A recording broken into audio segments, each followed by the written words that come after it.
can't just plan for half the population and not the other. You don't actually reinforce or build new stereotypes.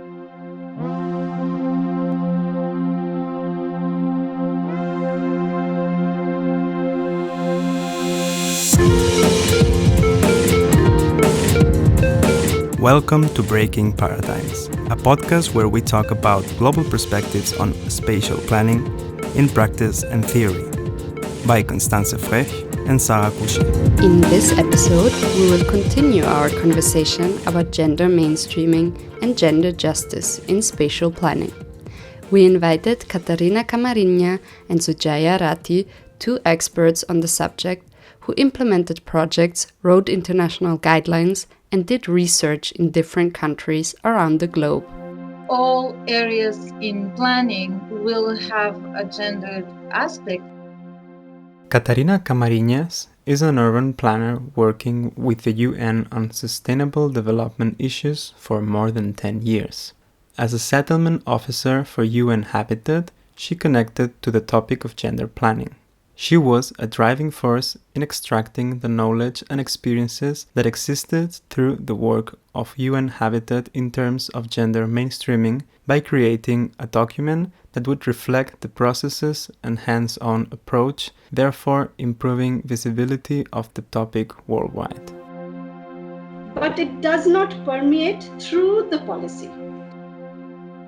Sujaya Rathi is an urban planner who has more than 20 years of experience in planning in the US, India, Bangladesh, Sri Lanka, and Nepal. Her fields of expertise include mobility, sanitation, and capacity building as well as governance. She connected with gender mainstreaming due to a variety of reasons. Especially gender mainstreaming in mobility and infrastructure planning became a hot-button topic after sexual assaults on women in India within public spaces and transportation. She initiated a multinational research project, published several papers on the topic, and accompanied projects with the Gates Foundation. In India, we started thinking more about the governance processes, and that's what's as the lever for change. And that's where we sort of, with our discussions in our brainstorming, we suddenly discovered that, gender, it is not there. And also, you've heard about the very sad case here in India about the brutal rape of a young person at 10 o'clock at night in almost a pretty crowded place in India, traveling in a public bus. And that sort of, always had us thinking that there's something wrong. We are not doing something right with respect to planning and infrastructure. So, and a sort of, all those things came in, and we started to look at the planning tools, which are one of the, governance tools. And we got a short, funding from the Overseas Development Institute, ODI. And we started looking into the countries of Bangladesh, Sri Lanka, and Nepal. And what we found out was that constitutionally, rights to women, it is there. When you talk about policy, it's also there in policy in some ways, especially when we looked at India at the National Urban Sanitation Policy. The vision states poor and women, but it does not permeate through the policy, for implementation. So it's there, there was thought given to that. And that's what, the study was about. How would you define gender planning, and what are the gendered aspects of planning?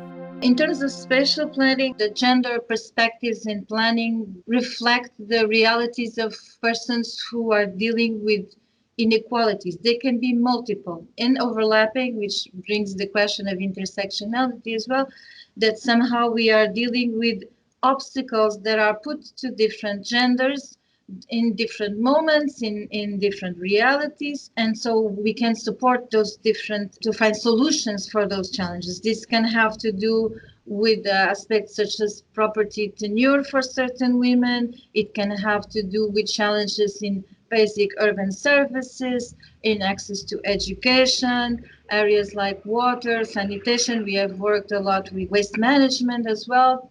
How the different genders link with the all areas. Of course, employment is an important part of this, obstacles to participation. So when we look at it, all areas in planning will have a gendered aspect. I'm not sure there's any area that will not reflect women and men's. So yeah, of course, there's cultural barriers that are more present in certain areas, or there are areas that are more urgent. There's also new areas like climate change. We see a lot of population displacement issues now and linking with shelters, for example. These are areas that are, I wouldn't say new, but that capture more attention now with so many critical moments that we are witnessing. But I mean, in principle, all aspects of planning have a gender dimension to it, and we can address, in the end, it's about addressing gender equality and finding new ways to approach how women and men's roles may be better articulated in society, in the end by addressing their needs. And of course, development planning is a very important tool to address the society's needs and looking with particular care for certain more vulnerable groups. It can be women, but it also can be youth or children or the elderly. It's not just strictly for women, but we do have to have certain strategies for addressing the particular discrimination that is more sensitive to gender issues or that is more related to gender issues. I think there are areas that we can see are very critical. For example, in public services provision, we see issues that perhaps relate to maternal care or to family planning that in certain societies are not available, that may really create then in the long course of the life of the person may create a lot of obstacles in the future. Access to education, particularly for young women from poor or rural communities or that are already with children, for example, access to university. There's so many different layers of need that planning can address. Certain areas that are very classic have to do with mobility, so the public transportation system. Also, public spaces is an area that we worked with a lot, and we see that is somewhat easy to or typical that it may be maybe a bit more related to spatial planning and to urban planning in a way. But of course, environmental management, land rights, economic development, employment opportunities, all these aspects can be tackled through a gender perspective or through gender mainstreaming in planning and having a particular care for our social perceptions, for expectations, for opportunities that may be associated with being female or male and how we can enhance them through planning. I guess that's the main objective. Okay, so what I would say is a gender intentional planning with gender in mind, more than gender based, or it becomes very binary, like male versus female. It's not that. What I want to say that you have to plan for everyone, leave no one behind agenda that we're talking about. So it include everybody in the planning process. Think about everybody. Who are the different types of population in the city, right? In a city, if you're planning for only men in mind or just women in mind, you are actually excluding a part of the population. So that's the broader thinking that I am coming from. So it's about, first of all, giving them agency, giving them a platform to talk, giving them a platform to participate, giving them a platform to make decisions. And that's where the change will come. The solutions are not, rocket science. Those are very, very low hanging fruits. It's just a tweaking here and there. And that's, for example, if I would say, say toilet design, right? So how do people, how do women, what is their need? Say in slums, what do? A toilet, other than using the toilet for their, for relieving themselves, they use it for bathing. They have their child with them. They take their child with them. They sit there. They also chat. So there is a lot of activities. So once, if you identify those needs, you can design the space very differently. So it's very small. It's just having their voice is heard, and for that you need a process. And that's where I am recommending is there is a process that, so the policy is the overall guiding force which would enable government processes to include or mandate women. That is one is a process, and one very example I could give you where the process worked is in Delhi slums.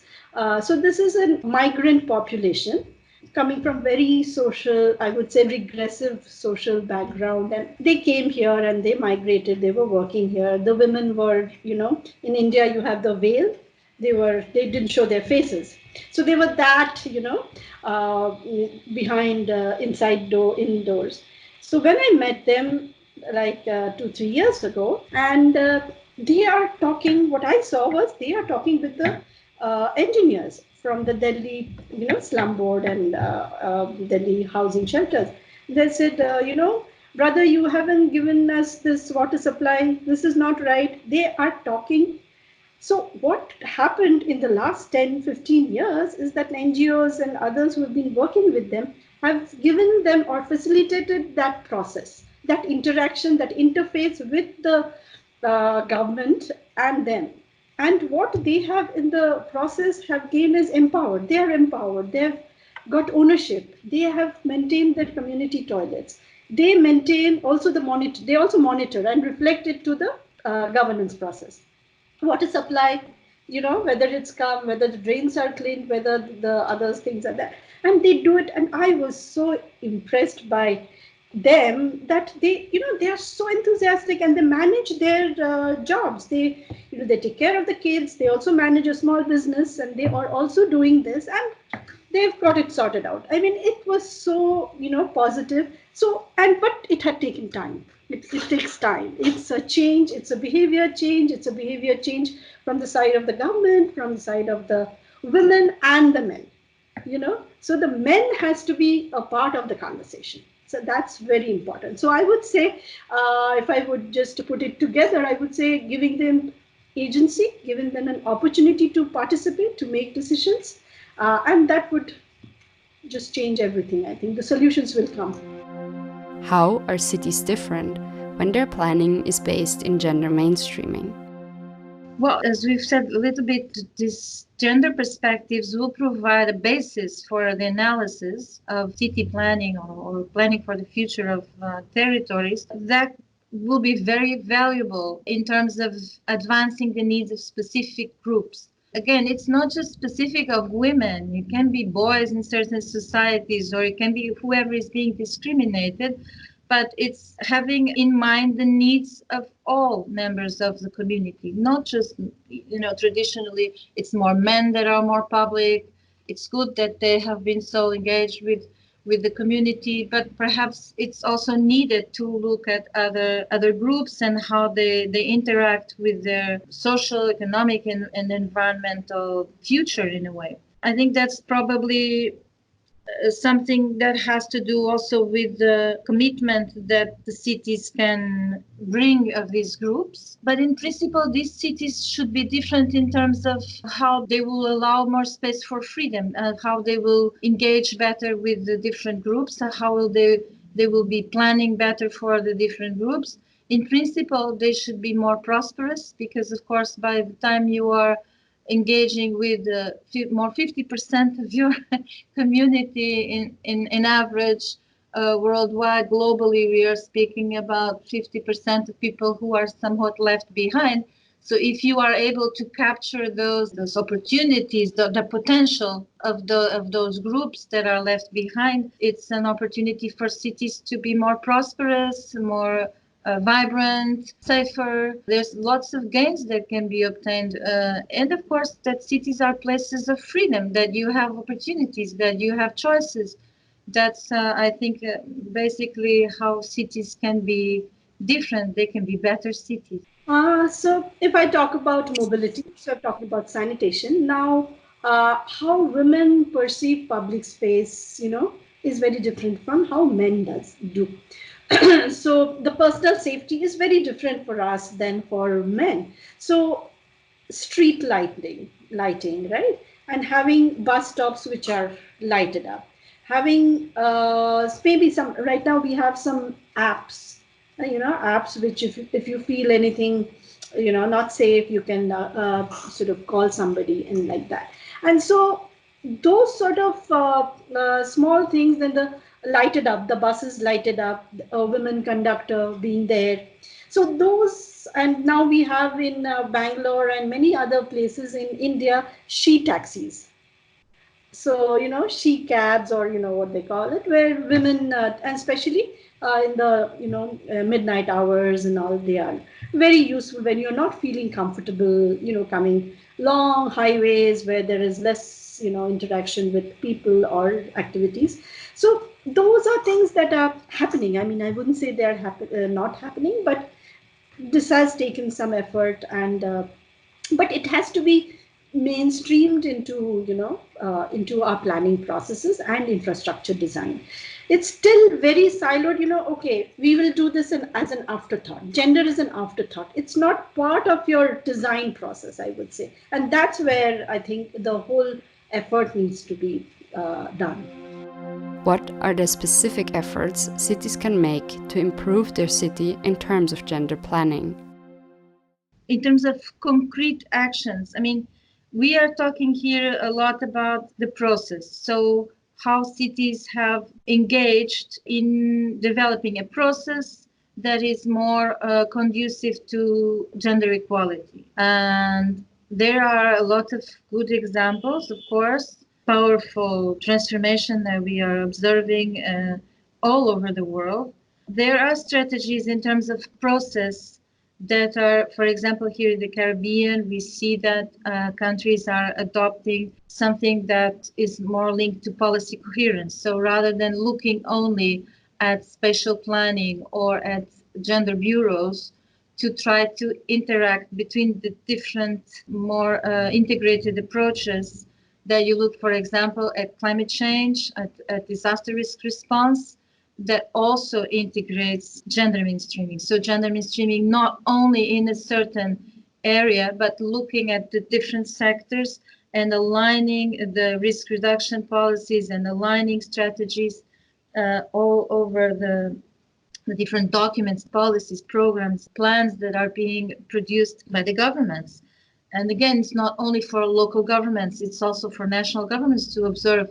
So rather than focusing on a gender equality plan or some matrix for development, it's very important, it's a basis, but then to also mainstream it across sectors. That is a good practice that we are observing here in the Caribbean, this willingness to engage in policy coherence. A lot of cities have already started to try to create more meaningful and effective participation of women, and not only women, girls, boys, etc., with diverse backgrounds. We saw, for example, in Kosovo, we did a program with sustainable schools to also engage with the school communities. Sometimes it's difficult to reach very isolated communities to get the engagement of women fully, because there's this perception that these are maybe not safe spaces, or because of the schedules that are imposed, or perhaps of the presence of men in the room, or perhaps they don't feel confident to speak in public. There's many cultural reasons that may link to disengagement,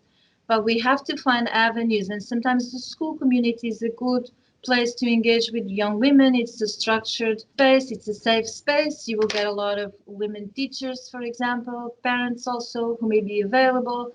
So there's strategies, there's fairs where you can connect with the public in a bit more lively, a bit more friendly atmosphere. There's, of course, the traditional ways like focus group discussions or forums or debates or workshops. You can do it in certain communities, looking at perhaps only women in the room, if it's very hard for them to speak in a wider group with both genders.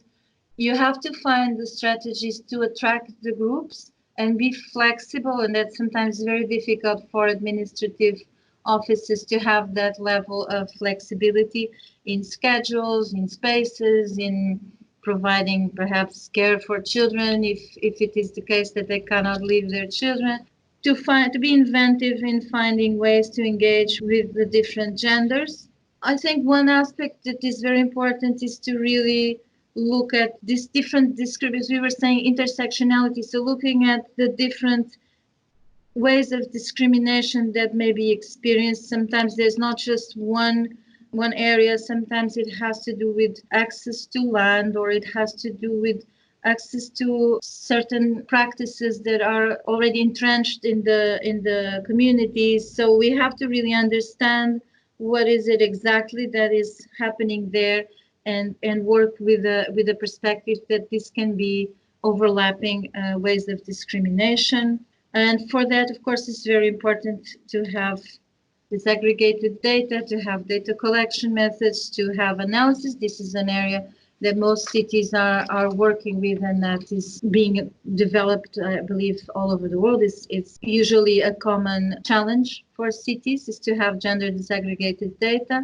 It will, of course, impact the way we plan, but it will also be somehow important to then really use it as well. Sometimes even if we have the data, very often we then, okay, we have these numbers, now we are happy with it, but then we don't do much about the analysis of it, which is probably another layer. The listening skills that we have to improve when we are addressing the context and really trying to conduct gender assessments. Here in the Caribbean, we are seeing also good practices in this aspect of, prior to doing the intervention, really have an accurate, a well-developed, robust gender assessment needs pre and post disaster, for example, in the case of climate adaptation planning, to really have in mind the needs of specific groups. We are looking here a lot at indigenous communities, at-risk youth. In the case of the Latin American Caribbean, there's a lot of urban violence. So,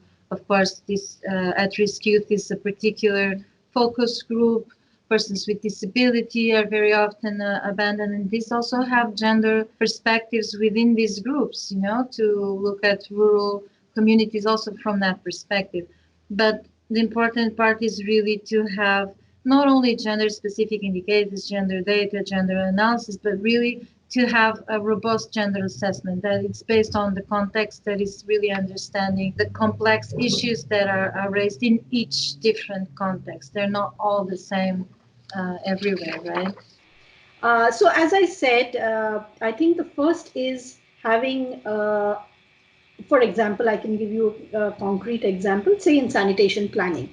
So the sanitation planning entails that you have a city task force, sanitation task force. And the task force, at the first point, you can have women and other representatives of other minority, I would say, or vulnerable communities. So they are represented. So it's an agency. So they are the ones who interact. Then also politically, which is in India, in Nepal, in Bangladesh also, we have this quota that 1/3 of the seats will be by women, political seats. So elected seats. So that has to be done in spirit. In some cases, it is not, but that is at least a first step that women are there. Then, so that's where the representation comes. And then, if you think about planning, if you go back to planning, you think about planning school first. Let us get the kids into gender planning. When they learn everything, A, B, C, infrastructure, design, structures, also how gender comes into and how they can think gender when they're thinking of all these things. So that comes, and once the planner is in the city who has a gender sensitive or a gender planning class, that gets mainstreamed in a way. And then if you think about process, where you have at every project process, say from project inception to project monitoring to implementation to everything, if you have some sort of a gender mandate, right? Whatever the project it could be sanitation, it could be road project, it could be anything else. And how do you make provision for gender?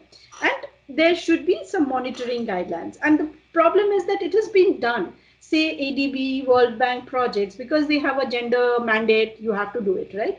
So it's done ad hoc.